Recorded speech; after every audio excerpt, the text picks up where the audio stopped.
Hello friends, कैसे हो। शिक्षा अध्ययन में आपका स्वागत है। आज हम प्रश्नावली 4.1 द्विघात समीकरण क्वेश्चन नंबर 2 का फर्स्ट पार्ट करने वाले हैं। उसमें उसने हमें क्या किया है, एक आयताकार भूखंड का क्षेत्रफल 528 मीटर स्क्वायर है।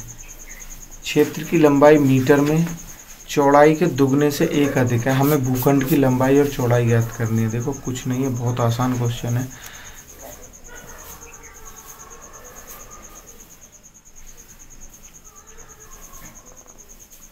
ये हमारा रेक्टेंगल यानी कि आयत हो गया, ठीक है।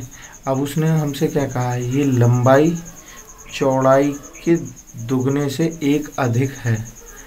लंबाई कौन सी होगी हमारी, x, ठीक है। और ये लंबाई जो है ये हमारी चौड़ाई के दुगने से एक अधिक है ना। चौड़ाई x हो गई, ये हो गई हमारी 2x+1, ठीक है। अब आपको इतना तो पता होगा कि आयत का क्षेत्रफल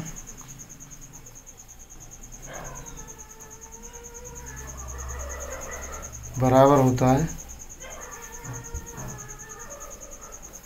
लंबाई गुणा चौड़ाई, ठीक है। अब उसने हमें वैल्यू में दिया है 528, ठीक है। इसको इसके बराबर में रख दो तो लंबाई कितनी होगी हमारी,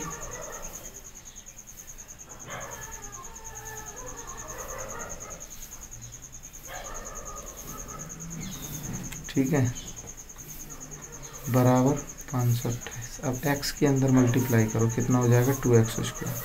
x की 1 में करोगे कितनी हो जाएगी x, ठीक है। इसको उठा के इधर ले जाओ, -528 इज इक्वल टू 0। यही हमारा समीकरण रूप में पूछा है उसने। उसने हमसे कहा है द्विघात समीकरण के रूप में निरूपित कीजिए।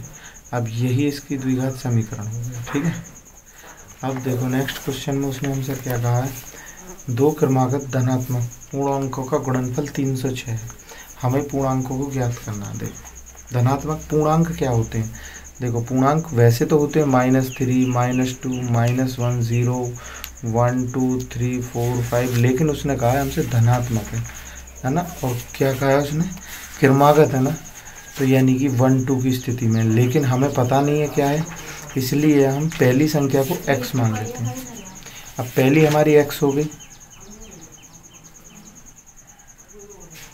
तो दूसरी क्या हो जाएगी भाई, एक बात बताओ आप, अब इन दोनों के बीच में एक एक का अंतर है ना। अब एक बात बताओ, दूसरी संख्या क्या हो जाएगी हमारी, पहली संख्या में एक ही तो जोड़ रहा है हर एक में, अंतर इनका एक है ना। तो दूसरी क्या हो जाएगी हमारी x+1।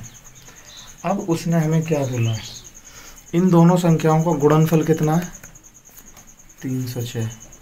तो पहली संख्या गुणा दूसरी संख्या बराबर कितना दे रखा है उसने हमें 306।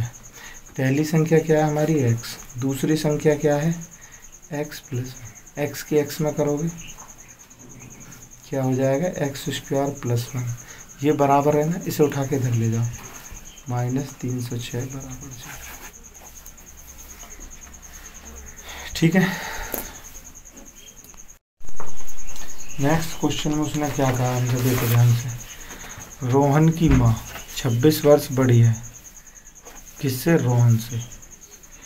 उनकी आयु का गुणनफल अब से 3 वर्ष पश्चात कितना है 360 हो जाएगा।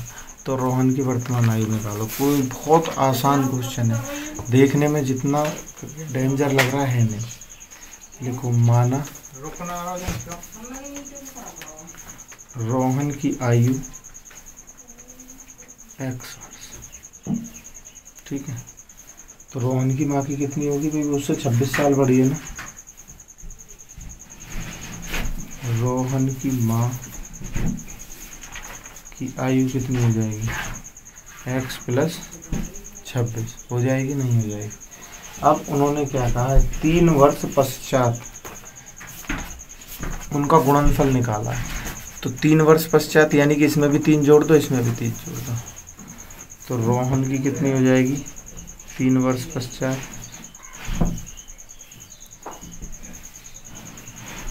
x प्लस 3 और रोहन की माँ की x प्लस 26 प्लस 3 यानी कि x प्लस 29। अब उसने क्या कहा, उसने उन दोनों का गुणनफल हमें दे रखा है। दोनों का गुणनफल कितना दे रखा है, देखो उसमें दोनों का गुणनफल है 360। बस यही सबसे आसान बनाता है क्वेश्चन, ठीक है। हमें कुछ नहीं करना, बस इक्वेशन बनानी है, बहुत आसान है। देखो x प्लस 3 x प्लस 29, ठीक है, बराबर 360, ठीक है। अब देखो x की x में करो, इसकी इसमें क्या हो जाएगा एक्स स्क्वायर, x की 29 में करो क्या हो जाएगा 29x, ठीक है। अब 3 की x में करो 3x, 3 की 29 में करोगे कितना हो जाएगा 29 दिया 29 गुणा 3, 9 3 27, 7 3 दूनी 6 2 87 बराबर 360, ठीक है। अब देखो